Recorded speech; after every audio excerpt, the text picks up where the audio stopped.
pada kesempatan ini saya akan memberikan testimoni untuk keikutsertaan saya pada workshop Sagusanov Coding 77.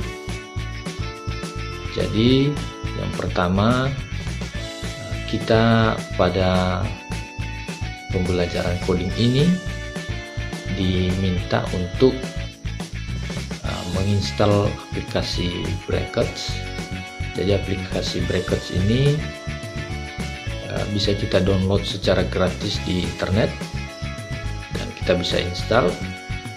Jadi dia bersifat free sehingga kita bisa install, dan aplikasi Brackets ini sangat cocok bagi pemula untuk mempelajari bahasa pemrograman. Dan pada Sagusanov Coding 77 ini kita khusus belajar bahasa pemrograman JavaScript. Nah, selain menggunakan bracket di pembelajaran atau workshop Sagusanov Coding ini juga kita menggunakan Grasshopper untuk mempelajari bahasa pemrograman JavaScript secara sederhana. Nah, di Grasshopper itu kita bisa akses di browser dengan mengklik learngrasshopper.app, dan di situ kita diberikan soal-soal atau tantangan-tantangan untuk kita selesaikan.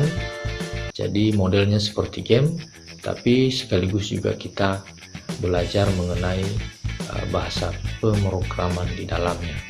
Jadi sangat menyenangkan, tapi tentunya harus membutuhkan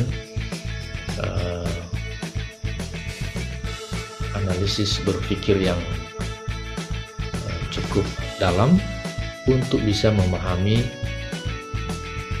soal-soal atau tantangan yang diberikan dalam mempelajari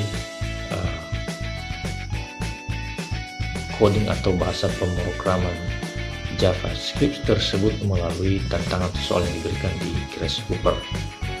Nah, kemudian untuk materinya sendiri yang diberikan di dalam kita belajar bahasa pemrograman JavaScript baik menggunakan Grasshopper maupun Bracket, maka yang pertama kita belajar mengenai variabel.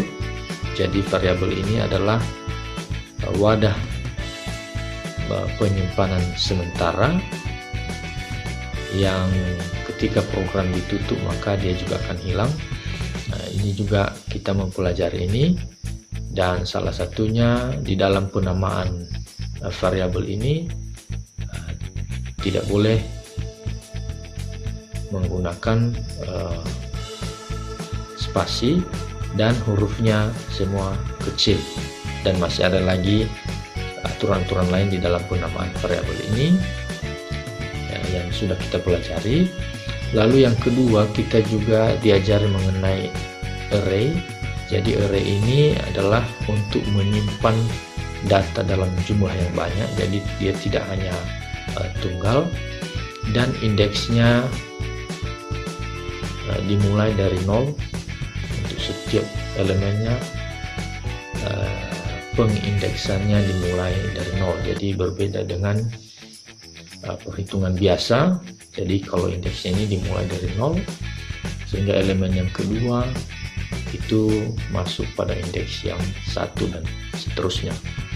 Kemudian kita juga belajar mengenai kondisi if, lalu kita belajar juga mengenai operator, dan yang paling banyak dipakai adalah operator aritmatika, yaitu perhitungan, penambahan, perkalian, pengurangan, dan itu semua kita sudah menerapkan di file-file JavaScript yang kita buat dan kita praktekkan dalam workshop Sagusanov Coding ini. Dan yang terakhir, kita juga mempelajari mengenai looping, yaitu pengulangan. Jadi di looping ini ada 3 perintah yang sering digunakan, yaitu for, while, dan do while. Nah, jadi kita semua mempelajari ini sehingga kita bisa memanfaatkan hal ini di dalam membuat kreasi-kreasi, termasuk di dalam pembelajaran kita, baik dalam penilaian maupun di dalam penyampaian materi. Nah, tapi tentunya karena ini untuk pemula dan bagi kita yang masih mulai mempelajarinya, tentunya tidak bisa langsung menerapkannya pada hal-hal yang demikian, jadi perlu banyak belajar lagi. Namun melalui 2 aplikasi ini, baik Bracket maupun Grasshopper, kita pemula sangat terbantu di dalam mempelajari bahasa pemrograman khususnya JavaScript ini. Nah, jadi demikian saja yang bisa saya sampaikan. Jadi sangat menarik dan sangat menantang, dan tentunya setelah kita mempelajari dasar-dasarnya, maka kita juga bisa mengembangkannya sendiri nantinya. Baik, demikian saja yang bisa saya sampaikan, dan terakhir saya mengucapkan terima kasih karena sudah diberi kesempatan dalam mengikuti kegiatan workshop Sagusan of Coding ini. Baik, terima kasih dan selamat pagi.